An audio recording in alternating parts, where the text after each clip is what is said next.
going on, vinyl community? It's LJ, and it's time for another Rock and Metal Update. 20 inches of snow on the ground outside, and plenty of snow and ice melting music inside. So let's step through some of the recent finds over the last month or so. We'll start with hard rock, and we'll just end with nothing but pure metal. So we'll kind of take a descent into darkness. Follow me, check this out. First, this is kind of a curious find. I had no idea what to expect. This is a group called Smith. Oh well, whatever. It's from 1969 on Dunhill Records.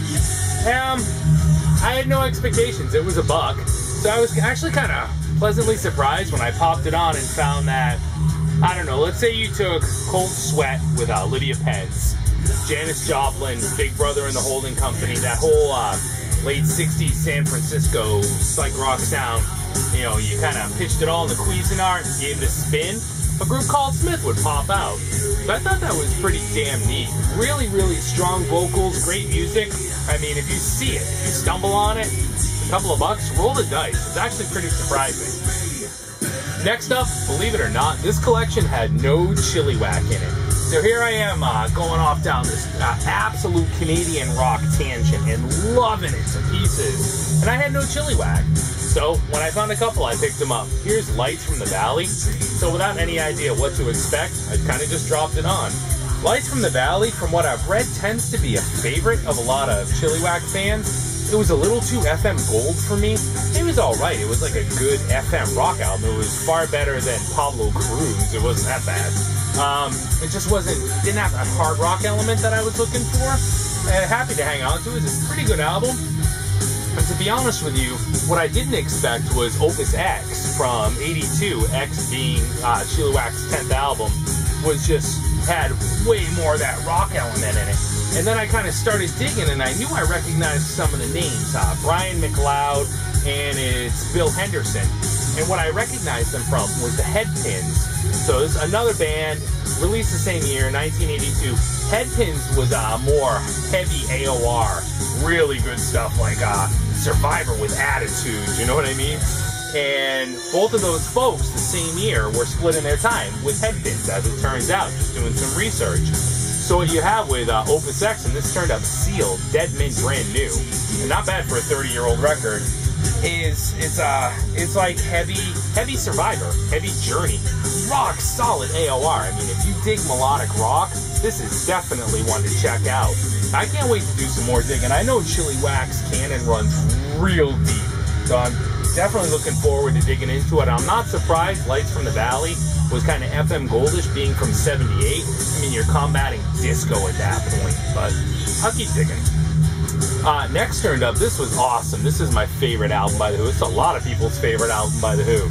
So here's Who's Next. What do you need to say about Who's Next? I mean, Bob O'Reilly, Bargain, right?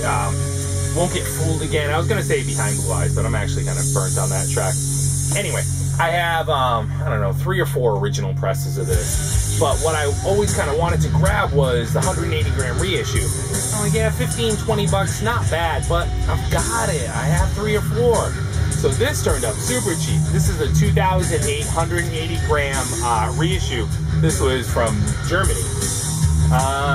I don't even know what to say. Just, it sounds amazing. And actually, in terms of sound, I think not because it's 180-gram vinyl, which I'm not convinced does anything other than hold the record closer to the platter, and therefore, like any record clamp, just brings out a bit more bottom end, and that's it. It's nice to hold something heavy and more tangible in your hands, but you know, I'm not really convinced 180-gram truly brings out the better sound quality. I think it's got more to do with your setup, folks.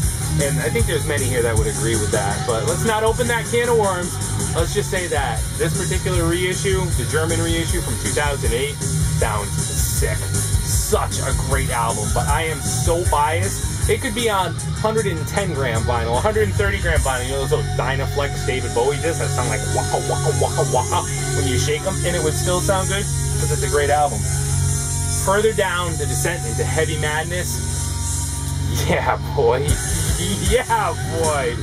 Moxie's first album. You cannot get more 70s Canadian hard rock awesomeness than Moxie. The first 3 albums with Buzz Shearman at the mic. Good Nice! Woohoo! Finding this with no ring wear was some kind of chore because, I mean, hey, let's make a black album cover for an album that's gonna get partied to death and have beer spilled on it and pot smoked around it. That'll survive. It did not. So this actually popped up really inexpensively. And this is just, I mean, probably one of the greatest 70s hard rock albums, bar none, ever. It's got that Chicago Skyline label on the US release on Mercury. I guess this would have been on probably Anthem Records or Attic Records, one of the two in Canada. You can let me know below. But, oh, I mean, it's just, it's got those soaring guitar leads, you know, middle of the song, like, almost like an Ace Frehley Kiss. It's just unbelievable. It just feels so good to listen to an album like this. You've got to check out some tracks on YouTube if you haven't already heard this. I think Dale from the BC String Child uploaded Still I Wonder. So look for a Moxie Still I Wonder vinyl, and you'll find Dale's post. He dropped the needle, I think it was on his Thorns or whatever it was. Just sounds great. Such an amazing album. I'm so happy I finally have that. I'm only missing one Moxie album at this point, and I think that's taken care of. Speaking of 70s rock, Blood Rock 2. You can't go wrong with Blood Rock. This is an original US pressing on Capitol. Blood Rock is just another Terry Knight band. So right around the same time, he would produce Grand Funk and Closer to Home with I'm Your Captain, right? Grand Funk's just a killer song. Blood Rock 2 came out. And Blood Rock 2, this was famous for DOA, right? DOA just scared the bejesus out of kids everywhere. Pretty dark, pretty macabre, but just overall, that's, you know, this is kind of just before Moxie, a few years before Moxie. Just as strong, but maybe a little more congested. Things are more together. There's not that separate guitar lead here and separate drums here. This is just real. I hate to use the word organic, but it kind of sounds that way. It's just amazing. I mean, it's scary. It's like, you know, Grand Funk, but much heavier. Fantastic. I would have never compared Grand Funk to Blood Rock if Terry Knight hadn't produced both bands. So let's go again further down the heavy cannon. I have to say a huge thank you to Colin Medicine Horse. What's going on, Colin? Thank you, my brother, so much for the recent trade, BCLT. Colin and I have been having a blast, flipping stuff back and forth to each other. We made a couple of trades, BCLT, call it whatever you want. I don't think anyone really cares. But here is Sabotage, The Dungeons Are Calling. This is an original pressing on Combat. Colin had picked it up, and, you know, I mentioned to him in the comments, if it doesn't work for your ears, let me know, because it's a hole in my Sabotage collection. There we go, man. The Dungeons Are Calling. It's about as early as Sabotage gets. Just fantastic stuff. You know, it's just that epic early 80s Dungeons and Dragons type heavy metal. Killer stuff. Speaking of stuff that doesn't show up, this is called US Metal. Check out that cover. Just ponder on that for a minute. Just ponder on that for a minute. This is 1981 on Shrapnel. Yeah. So let's just say this. When something shows up on Shrapnel, get it or forget it, because somebody else will fast. I had never heard of it, but I had heard of some of the bands on it. It's a compilation of just killer 80s heavy metal guitar shredder. You've got the Rods, Greg Strong, I knew of Toys, Whiskey Stoke I had heard of, Chumby I didn't know, but it just turned out to be a whole bunch of just killer early 80s heavy metal shrapnel artists just kicking ass. Unbelievable. I've never seen it before. The cover's got a couple minor issues, but the vinyl is sweet. Here's something that I had held out for far too long. These are just easy pickups. The Blizzard of Oz and Diary of a Madman picture disc reissues. Let me show you those quick. Pull them out. And here's why I wanted to.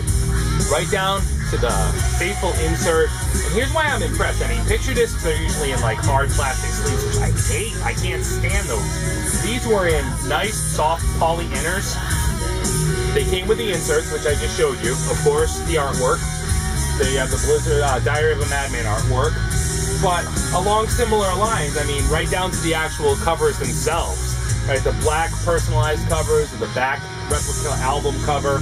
And here's Blizzard of Oz. But even more importantly, what actually kind of blew me away, being picture discs, these sounded good. I was really impressed with how these were done.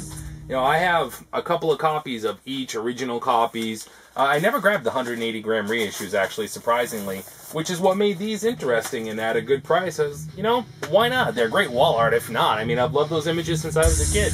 Unfortunately, it worked out. Now, let's end at the absolute heaviest spectrum of this video, or as far as it's gonna go. And a little bit of commentary too here. I have to thank the bands that are putting these out. First, I finally picked up Overkill's Ironbound. It's a 2 LP vinyl set, just absolute shredding thrash metal. I mean, Overkill is back. I don't have the Electric Age yet, which is their newest one on vinyl. This is just standard black vinyl. But what was amazing is, you know, Overkill over time, like so many 80s metal bands, they just did things that, you know, they were different and they didn't really work for me. You know, and with Overkill, things like, here's WFO from 1994, here's Necroshine from 1998, maybe 97, whatever, and Bloodletting from 2000. I mean, they're all right. Overkill's a great band, but it's not the Overkill of yore. And it was at that point, as you know, a headbanger back then, you know, in my early 20s, I was like, it's too bad. And what I've noticed is that, well, let me show you the other one, right? So Overkill Ironbound, just face melting, unbelievable. Overkill is back, make no mistake about it. This album just, it would hold up easily against anything from their golden days. And I also grabbed Vicious Rumor's new release, Electric Punishment. Actually, Amazon had a killer deal on these that Greeno let me know about. Greeno, thank you, brother, I really appreciate it. And this has its own custom sleeves. I always forget to show these when I switch the sleeves, and somebody always mentions it. Now it's in a polyenter. It's on colored vinyl. Let's see if the light will catch this. Can you see that? It's on like a green marble vinyl. But regardless of what color vinyl it's on, I have to say this. So, Overkill with Ironbound and Electric Age, which I have heard digitally, and it's just absolutely amazing. And then you have another 80s holdover, just historical thrash band, right? You have Vicious Rumors with Electric Punishment. Just before this, they had put out Razorback Killers, and the next few I'm going to show you I've had for a while. So here's Razorback Killers. This is on colored vinyl too, which is actually pretty neat. I'll show you that. And the point that I wanted to make, this one's on orange vinyl, and this is an amazing album. But you know, it just continues to amaze me, and it's such a good time just to be a long time veteran thrash metal, heavy metal fan, or even it's never been a better time for somebody new to start discovering these classics, because bands like Overkill, you know, with Ironbound and the Electric Age, the new one, bands like Vicious Rumors, you know, that's a 1-2 punch. And you have Vicious Rumors with Razorback Killers, and then Electric Punishment, and it's like, just unbelievable. But it doesn't stop there, because before that you had bands like Testament, long since silent or just not doing the right thing, and then they dropped Formation of Damnation and Dark Roots of Earth, and all just within the same period, you know, 2008 to 2013. It's just like bam, bam, and then right around that same time you have Accept with Blood of Nations, again, Accept long since dormant or just not doing the classic thing. And then Stalingrad, and those, again, it's like, whoa, bam, and it's like all these bands just, at this point, all these bands have spent 2 albums apiece of just that hard left-right hook of, hey, we're back, the throne is here, we're taking it, get off. And it's just, like I said, man, it's never been a better time for a veteran headbanger or even somebody new that's just getting into it. It's exciting. That's what it was. Back in the 90s, it was Overkill would drop an album and it would melt your face. Vicious Rumors would do the same thing. Slayer, Megadeth, even Metallica at the time, Anthrax. All these bands just going for the top. And it's happening again, and I couldn't be more excited. So that is it for the new finds. There's definitely plenty more stuff running around here in the inbox, so we'll see if we can't get some more videos up of that, and another Honky Tonk update coming. So take care, everyone. Thanks for watching. Feel free to leave a comment below if you have one, and I'll catch you soon. Later.